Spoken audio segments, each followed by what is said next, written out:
Hey everybody, it's Rory from A&S Gear, and we're upstairs at the table like we normally do. We're gonna try something a little different though. We're gonna start putting out videos from my bench downstairs where I normally do all of my work and servicing guns. We're gonna start a line of videos that is going to help you become a more confident, better paintball player when it comes to managing your own gear. How to fix your guns, common problems that I see with equipment, how to fix tanks, loaders, all those things that we always get questions about. Hopefully these videos can help you solve your own problems and not be relying on someone else to do for you. So I'm trying to help you out, make you a more confident, better paintball player. So watch the videos. We're gonna upload all sorts of content. Thanks for watching, ansgear.com. All right, so a customer sent this bottle in. This is an Empire 48 or an Empire 50. I don't remember what size they call this one.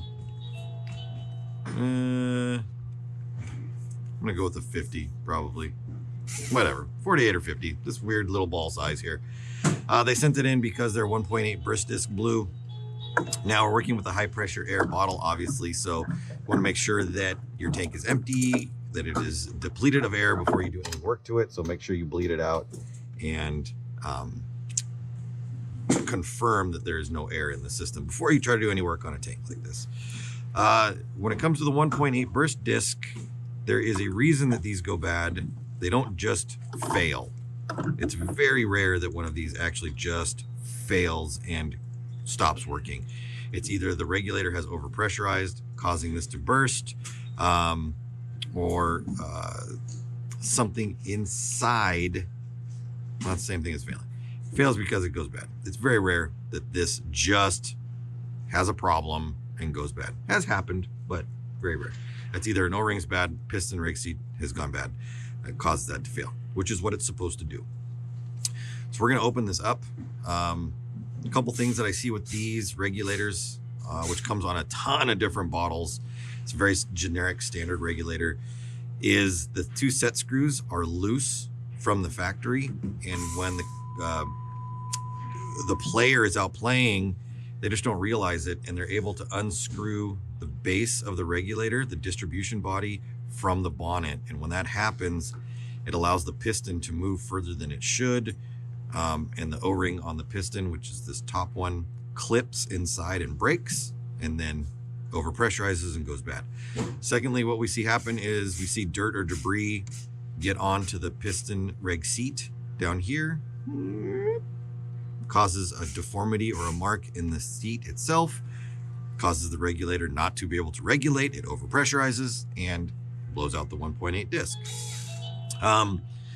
So we'll look into a couple of those options when we get in there and see what's going on. Another thing that I see all the time with these regulators is this pin, which sits up here on the top, is actually too short, and it does not sit all the way up, so it is not flush with the top of the bonnet. If you have an issue where you screw this tank in and it does not gas up, or you flip the lever and it does not gas up, or you get a very minimal amount of gas going from the tank into the gun, it could be because of the pin on the top. And then we would replace the pin for a slightly longer one, and it solves your problem. So let's get into this one real quick. We're going to take the screws off the top here, and we're going to check the bonnet. I'm going to look for scratching or gouging around the outside of it from these screws. If that is there, then we know that the bonnet was unscrewed while under pressure. But I can see that the mark from the original screws where they were first put in is still there, and there is no scratching around the outside of it. So the bonnet did not separate from the body, causing the 1.8 to go bad, which is a good sign. I'm gonna pull this off. I can see that inside here, I still have a couple of my shims that didn't come out with this. So I want to make sure that I grab those shims in the same orientation that they were put in there, so that I can put them back in the correct order.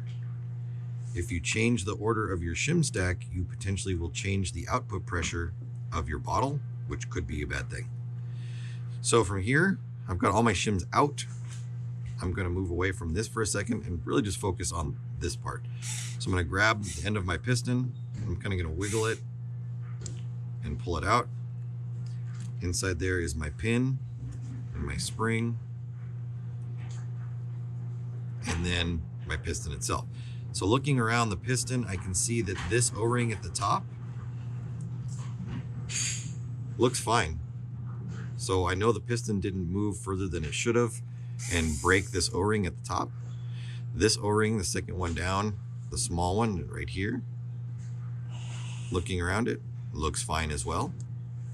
But when I look at the bottom, it might be hard for you to see in the video. Yeah, it's just not going to focus that close. So there is, obviously there's the circle that the reg seat gets formed into, or the mark that forms into the reg seat when it pushes against the bottom of the reg seat. Down at the bottom, there's a little nipple down there that pushes against the reg seat, or I should say the reg seat pushes against it, which causes it to seal. Now on this circle, which is normal, I would see that there's actually like a line across it, like some sort of debris or metal shaving or something got in there and put a different mark on there. And that mark, that slice across it, is what's causing it probably not to seal on the bottom and overpressurize and blow out the disc. So what we're going to do, we cannot replace the reg seat itself. This is not a replaceable part. You can't like pick this out and push another one in or anything. So you do need to replace the whole reg seat, or the whole reg piston. I have a new piston here. So we're going to switch this one out, and we're going to go from there. So let's get this piston in here. We've got it already done. I'm going to put a little bit of oil on there. When you're working with high pressure air systems like this, you cannot use any kind of oil that is petroleum based in any way. It is very dangerous. So no like 3-in-1 oil or I don't know, any of that stuff right there. So we are going to take this and we're going to put this in here. So make sure you're using a paintball oil or a paintball grease before you do any kind of work with that. We take our spring stack, we're going to put it on here. Now it is imperative that you use the same spring stack orientation when you put this thing back together. So your shims like this, you can see, are not flat. Let me pull one of these off here.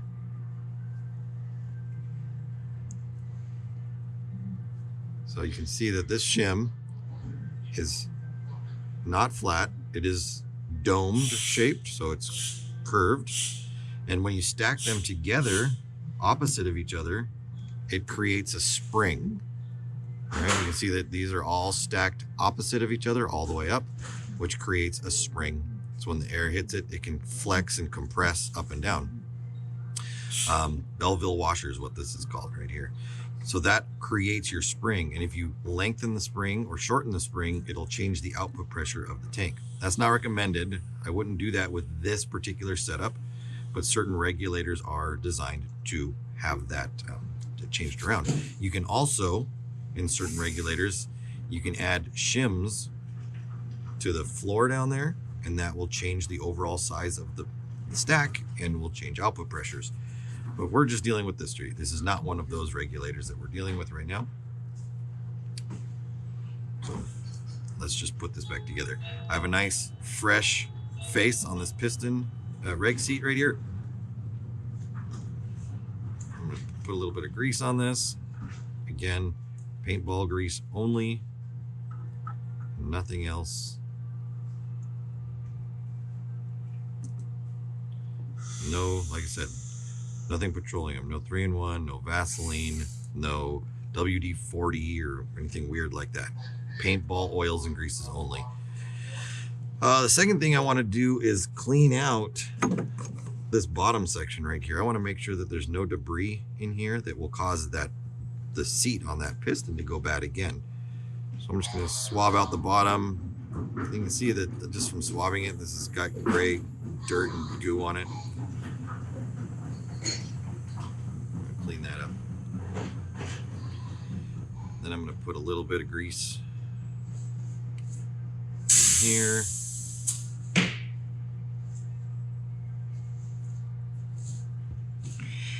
And then I can drop this back inside there.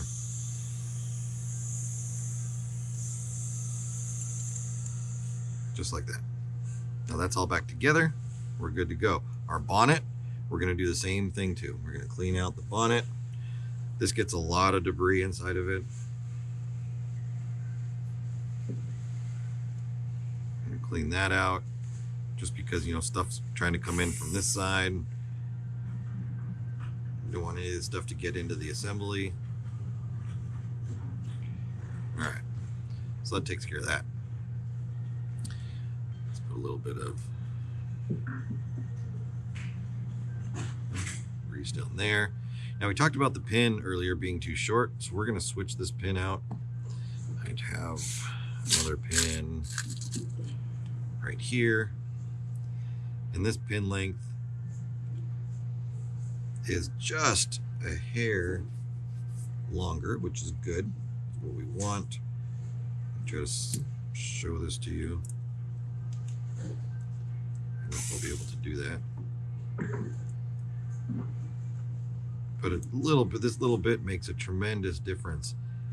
I don't know if you can see that or not. My fingers are in the way probably. But this new one right here is just a tiny, tiny bit longer. Should have had my calipers out here.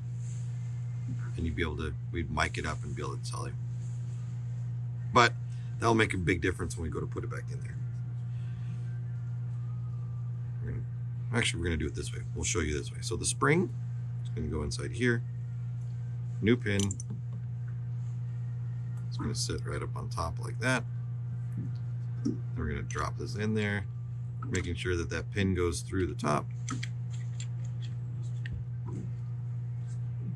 not falling over on its side. And then we're going to screw that down.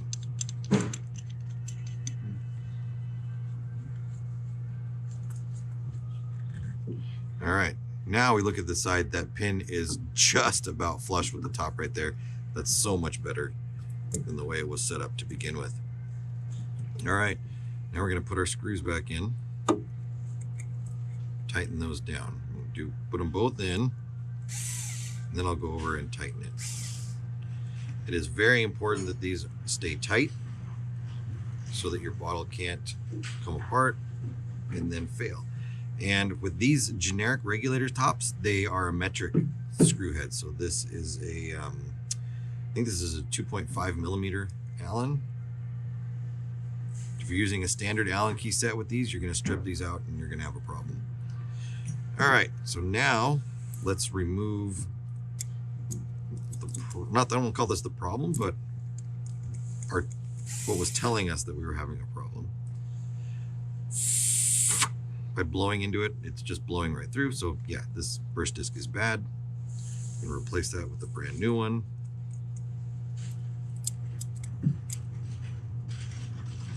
Tighten that up. And then one last thing that I am going to do, since I have this bottle here and it is for repair, I am going to check the one-way O-ring on these, because I do see the one-ways going bad ever so often. And since it's here, I'm just going to replace it anyway.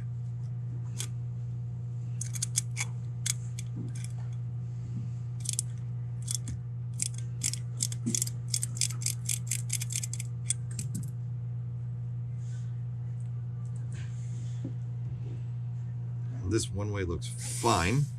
The O-ring on it looks fine. So that wasn't an issue. But you can never be too safe or too cautious, I guess. We're going to remove all the old Teflon. If you ever remove anything from a tank, be it the gauge or the one-way, you need to re-Teflon it. And you never want to just put new over old. So clean all the old off. if you plan on doing a lot of work at home on your equipment, you need to pick up dental picks like these. Obviously, this one I've had for a long time. I've broken this end of it off, and I've shaped this end to the way I like it, and then I've put some like cloth tape on it to give me a little bit better grip. But everybody's got their own preference into the shape of their pick. This works for me. But definitely you need to have that. Otherwise you won't be able to get O-rings out. You won't be able to get into certain spots. You need to have it. Certain things that you can get away without having, you need to have a pick. All right. That takes care of that. I'm not going to change the O-ring out because the O-ring looks fine. I am going to redo this. If you're doing Teflon for these particular applications, do not use, well, I shouldn't say that. I recommend that you use the yellow gas line Teflon. It's thicker, it's easier to work with, it doesn't fray, it doesn't split, it's less likely to get blown up into the parts of the tank or marker or whatever you're putting it on. It's a much better option than white, like plumber's Teflon. So we're going to get that on there.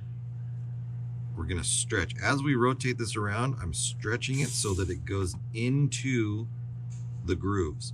You don't want to just lay it on there and just wrap it around. It'll just come apart when you try to screw it in. So as I turn, I'm pulling and stretching and getting it to really seat down inside those grooves. That's going to give us the best thing. And you always go in the direction that you're going to turn it in. If I Tefloned it this way, when I went to screw this in, it would unravel the Teflon off of there, which I don't want. I want to, as I turn it, it to be going in the same direction as I put it on there. So let's put our seat back in and our pin. Actually, what I didn't do, and I should have, is clean off this end right here, which I didn't do. So you want to get all, I was talking so much about getting the Teflon off the old piece, but I didn't pull it out of here. We're going to get all, look at all this old, just shavings and stuff like that. I'm going to get all this junk out of there. You might need to get a Q-tip in there and clean it out, just because it likes to stick in there. Look at all that. But if you're going to pull it apart, you might as well make sure that it's clean. And if you use a Q-tip like that, we don't want to leave any Q-tip fibers in there either. So clean all those out. All right, that's much better. Now we can thread this back in. Now we get a lot of people that come in and they say that they're that they hear this rattling inside their tank, which is normal. That's the pin that's inside there. So the pin that we just put back inside there is just shaking back and forth inside there because there's no air pressure to close the pin and hold it forward. The rattling is completely normal inside there. Another thing we don't want to do is over tighten these. We don't want to push this all the way down to the bottom because that will, it won't leave enough room for that strut inside there to move. So we want to make sure that when we've tightened it on there, we can still hear it going back and forth, which we can, and that we haven't closed it off at the bottom. And that's it. This tank should be ready to go. We'll air it up, test it out, and then send it back out to the customer. See you in the next video.